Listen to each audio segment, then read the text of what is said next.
Undeclared wars are commonplace.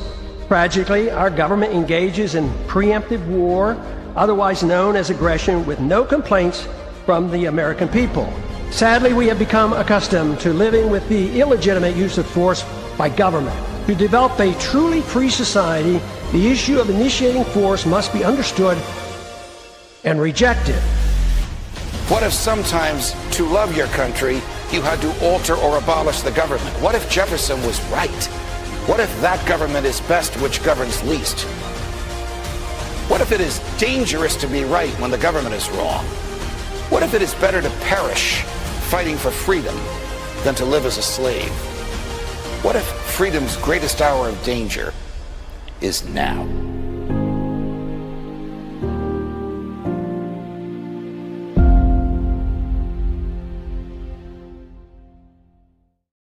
Hi, everyone. Judge Andrew Napolitano here for Judging Freedom. Today is Thursday, January 8th, 2026. Professor John Mearsheimer will be here with us in just a moment on The Empire Can't Hold.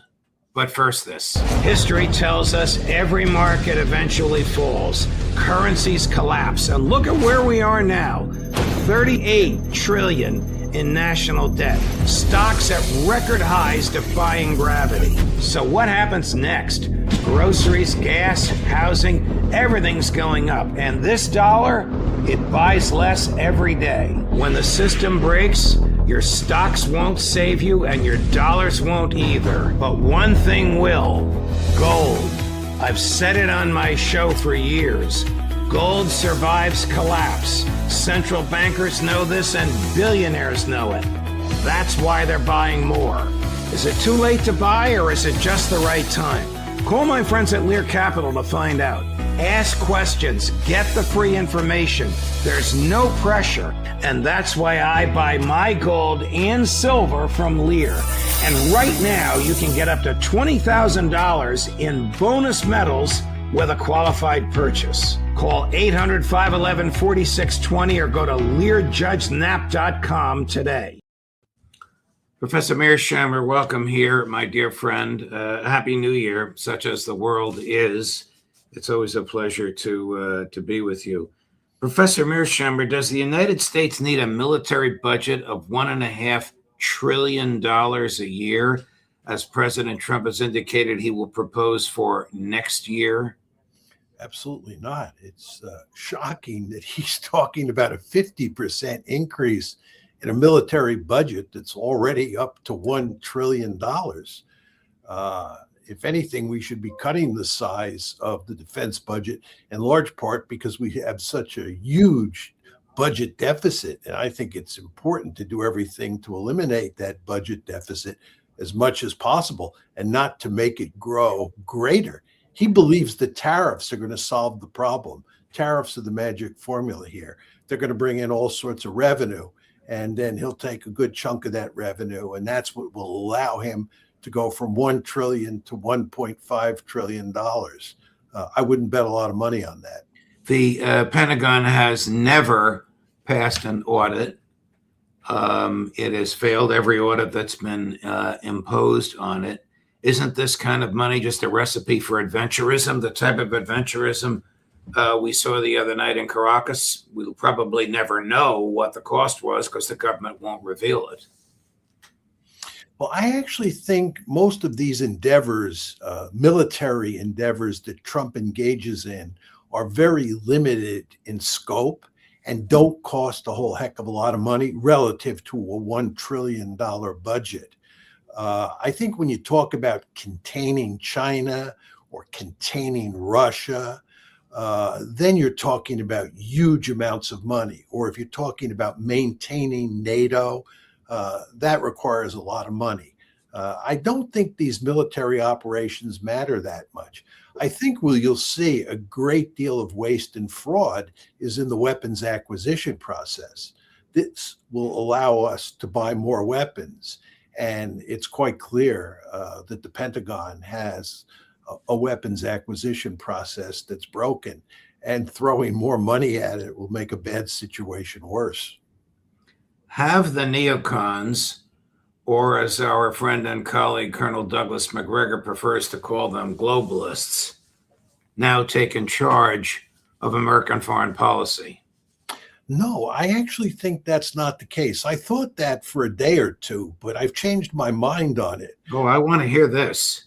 Yeah, if you read the Wall Street Journal this morning, and that's sort of neocon central, they're complaining about the fact that Trump is not doing nation building in Venezuela.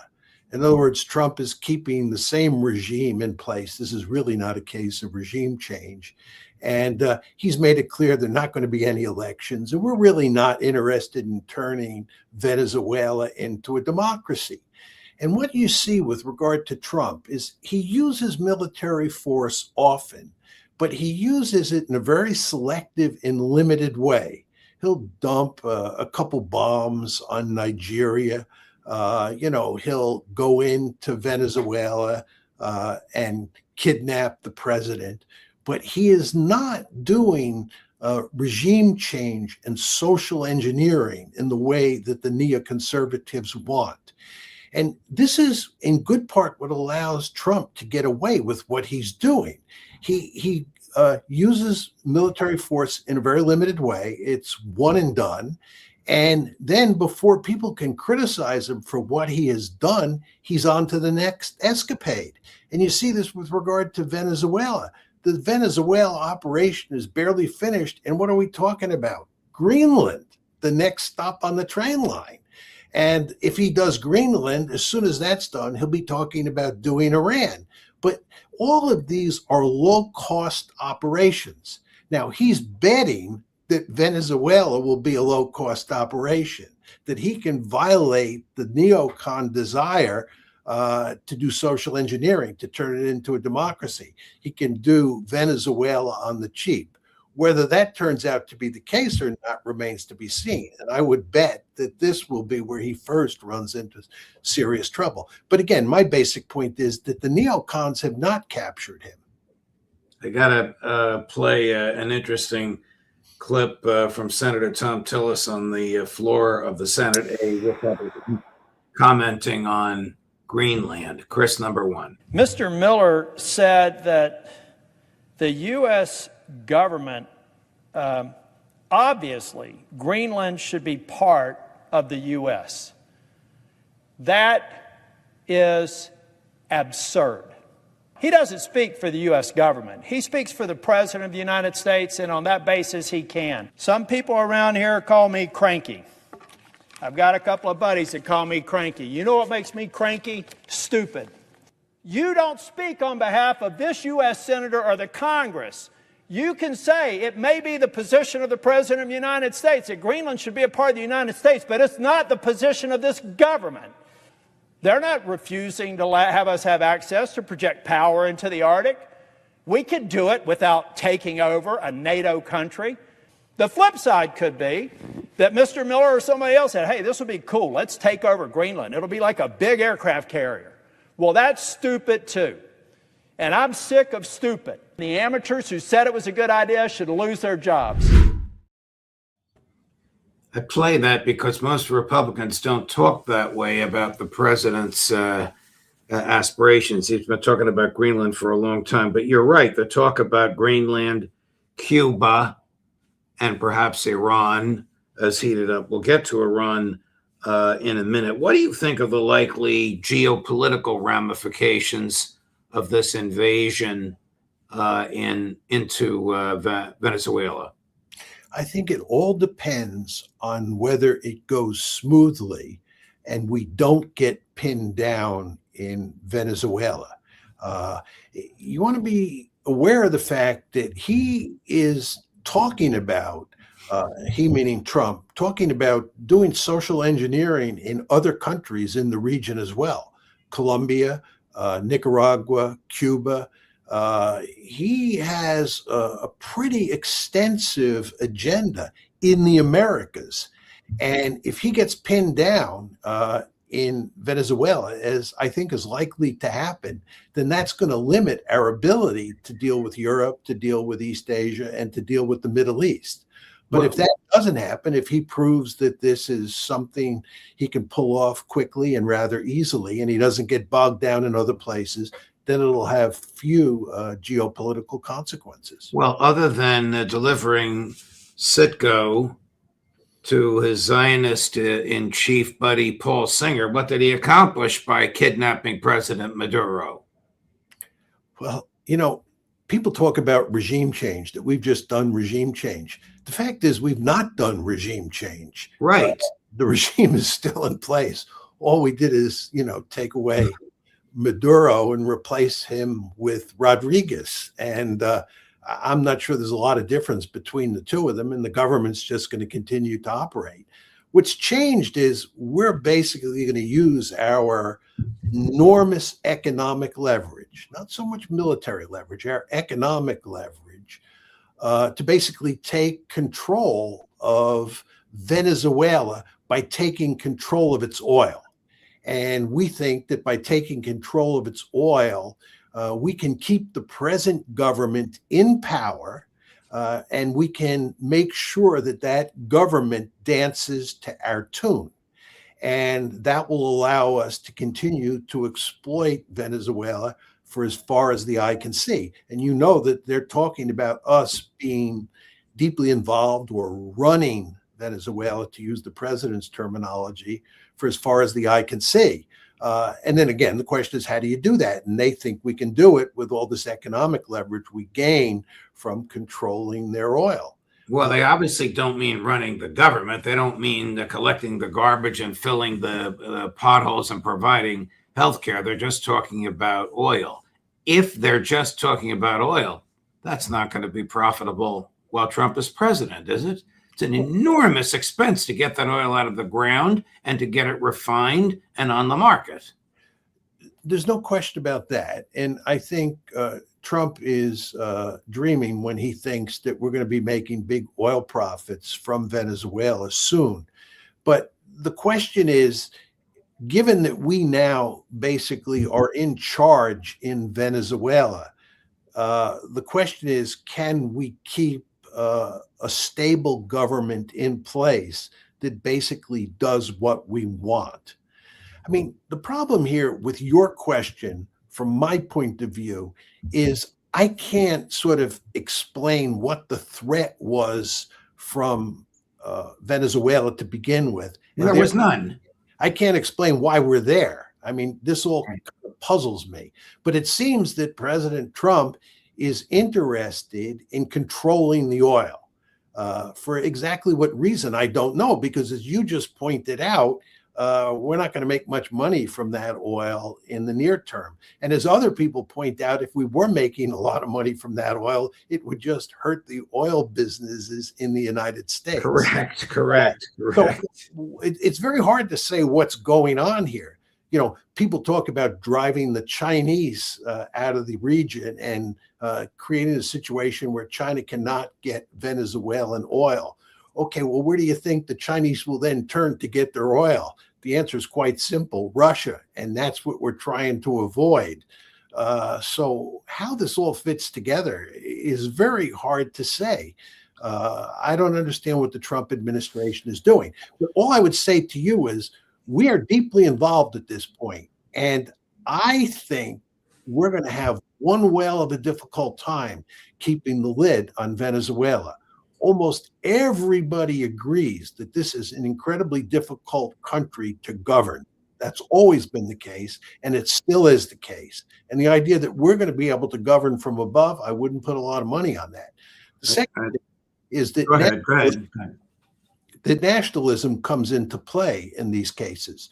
You want to understand that this is a case of old-fashioned imperialism, and old-fashioned imperialism disappeared for a good reason. And that reason is nationalism. People in countries like Venezuela don't want the Yankees coming down and telling them how to run their politics. And there's going to be resistance over time. So this is an escapade that I think is likely to blow up in Trump's face. Someone who agrees with you, I don't have the clip on this, but Chris just sent me the little transcript, is Belarusian President Lukashenko said about 2 hours ago, quote, if the Americans want a second Vietnam, they're going to have one. Well, again, Trump understands that if you have boots on the ground, then you're in a situation that's analogous to Vietnam.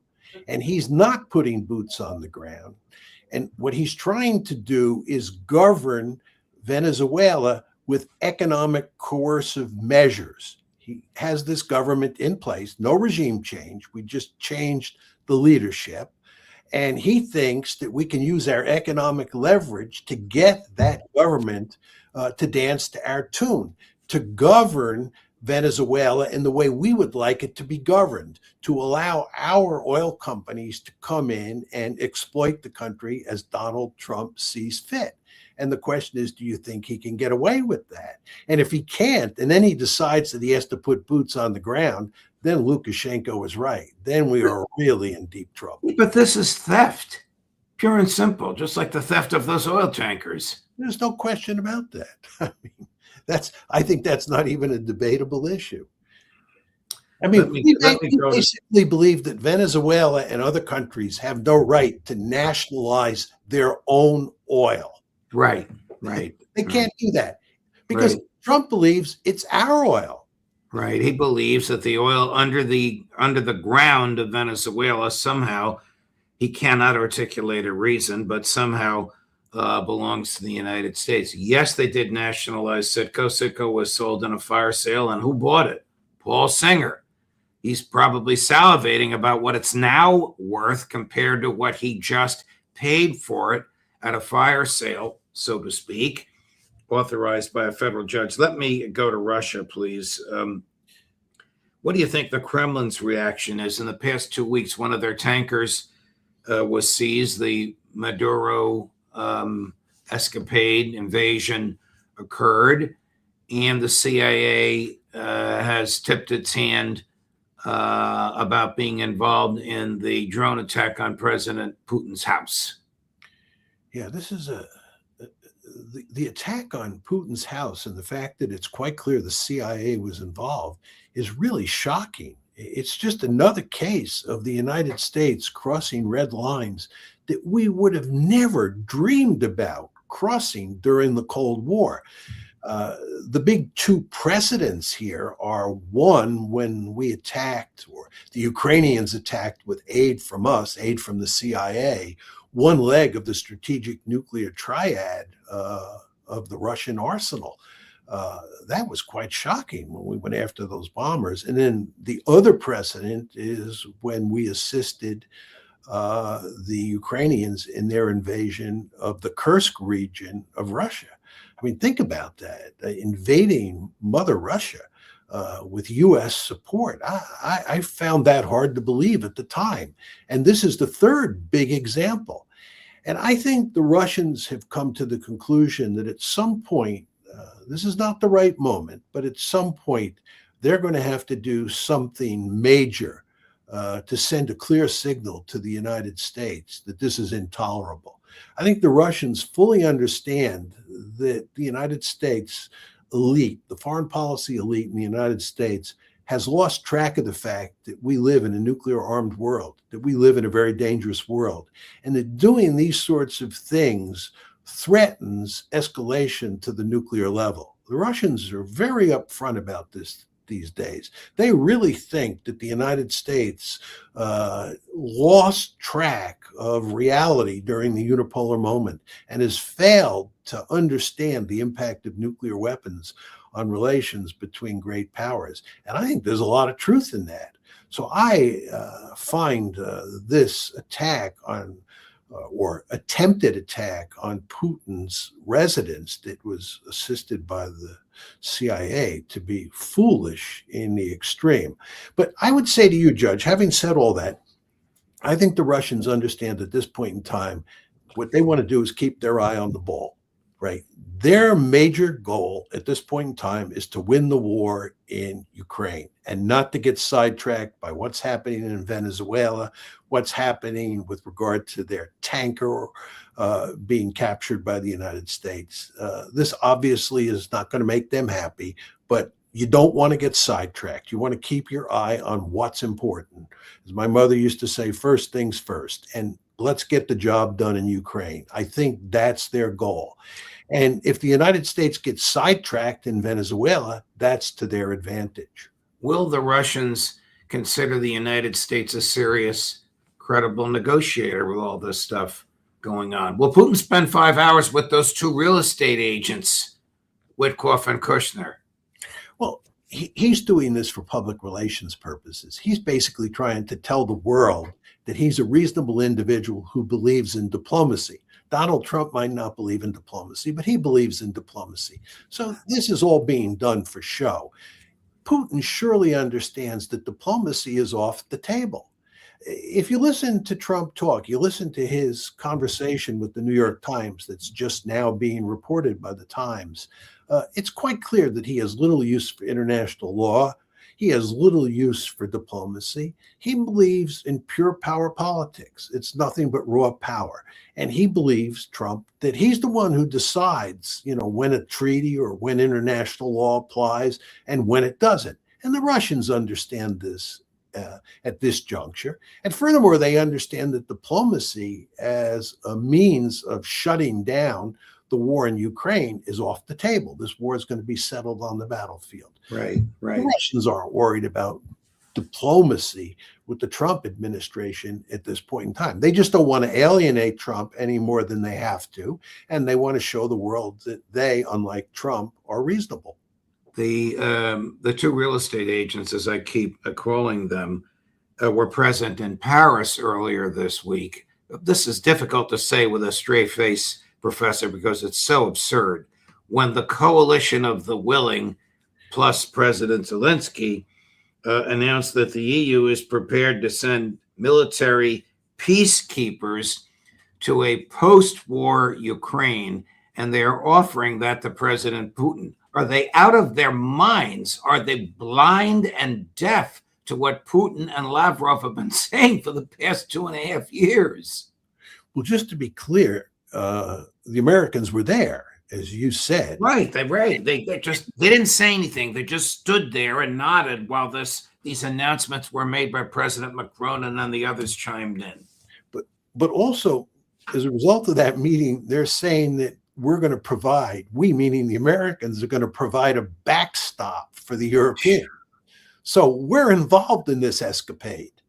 What do I think of it? It's lunacy. You just kind of wonder what's going on here. The Russians have made it unequivocally clear that that is unacceptable. This is what the war is all about. The war was all about putting NATO into Ukraine, or NATO troops and NATO weapons into Ukraine. The idea that the Russians are going to allow this to happen is laughable. And they're talking about doing it after a ceasefire. This guarantees that there will not be a ceasefire. This is why many people suspect that the reason they came up with this scheme was because they want to make sure there is no ceasefire. This is a way of tying Trump's hands. Trump would like to work out some sort of deal with the Russians, but there's no way a deal can be worked out with the Russians when you're pushing forward a proposal like this. So the argument goes, this is designed to undermine any attempt at a meaningful end to the war. Let me go to another one of your areas of expertise. The Chinese have invested about $5 billion in infrastructure and other investments in Venezuela. How do they respond to what Trump pulled off the other day? I find it hard to say at this point. I've thought about that. Sometimes I wonder whether or not Trump is doing what he's doing in Venezuela to drive the Chinese and, to a lesser extent, the Russians out, to get them completely out. You want to remember, in terms of the Monro Doctrine, we have historically not had any serious problem with adversaries like China and Russia doing economic deals in the Western Hemisphere. Oh, but wait a minute. The National Strategic, whatever you call it, the NSS, the National Security Strategy, said they're not adversaries. They're economic competitors. Well, even if they are economic competitors, the Monro Doctrine has never had any real problem with economic competitors in the Right. Western Hemisphere. It's if you're going to form a military alliance with a country in the Western Hemisphere, that's verboten. Or if you're going to put military forces in the Western Hemisphere, as happened in the 1962 Cuban Missile Crisis, that too is verboten. But the Soviets had economic relations with countries in the Western Hemisphere during the Cold War, and not just Cuba, but Nicaragua and others as well. And we allowed that. So the question you have to ask yourself is whether you think that what Trump is doing in Venezuela is designed to push the Chinese completely out of the Western Hemisphere so that there'll be no economic intercourse. I don't see any evidence that that's the direction that we're headed in. So I think that the Chinese will keep an economic footprint in the Western Hemisphere. It may be somewhat less than it has been up to now. It's hard to say. But the interesting issue is whether or not they ever try to form a military alliance with a country like Venezuela. And I think given what's recently happened and what the president's people say in the national security strategy, the Chinese are smart enough to understand that that would be a prescription for really big trouble to do that at this point in time. You think this invasion of Venezuela and kidnapping of President Maduro is giving the people in Beijing ideas about what they might do in Taiwan? No, because they think about Taiwan in a completely different way. We don't believe that Venezuela belongs to us. We might believe that the oil belongs to us, but we don't believe that Venezuela is part of the United States. From a Chinese perspective, Taiwan belongs to China. It's sacred territory, and they are going to take it back no matter what, because it belongs to them. So there's a very different logic at play here. I think from a Chinese point of view, what's going on in Venezuela is good news if the United States fails in its goal to win a quick and rather easy victory in Venezuela, as I described it before. What the Chinese should be hoping for is that we get bogged down in Venezuela, and then we decide we're going to do nation building in other countries in the region as well. Because that will guarantee that we cannot pivot to East Asia in a meaningful way. Is the Constitution any longer a meaningful restraint on the federal government? No, I don't think there's any meaningful restraint on. When you say the federal government, I would say the executive, and here we're Well, I mean the executive branch. Yeah, here we're talking about President Trump. If you read his interview with the New York Times, it's quite clear that he believes he is the ultimate decider on almost every issue. What he wants to do, he does, and there are just no constraints on him. That's certainly true at the international level, and I think that he basically believes that at the domestic level as well. And as you know, probably better than I do, Congress, the judiciary, and the media do virtually nothing to check him. There are a handful of people in the body politic, like you and all your guests on the show, and a number of other people as well, but we're not large in number, who think that what's going on is a disaster in terms of civil liberties and the Constitution and so forth and so on. But the major institutions that we were supposed to count on, that the founding fathers were counting on when they set up this political system back in the 18th century, they're not doing their job. How is the ICE murder of this lady in her car playing in Chicago? That I don't know. It just happened. And I would imagine, given our experience here with ICE in Chicago, that the vast majority of Chicagoans are outraged. I mean, the antipathy towards ICE in Chicago was palatable. It's really quite remarkable. Well, Professor Mearsheimer, thank you for your time. My dear friend, I know this is not your usual time, but I appreciate you accommodating my schedule. These stories just keep popping up, and we can't get through a week without you. We'll look forward to seeing you next week. Likewise, it's a pleasure being here, as always, Judge. Thank you, Professor. All the best to you. Coming up tomorrow, Friday, at 10:30 in the morning, Professor Jeffrey Sachs. At 4 o'clock in the afternoon, with Larry Johnson and Ray McGovern, the Intelligence Community Roundtable. Judge Napolitano for Judging Freedom.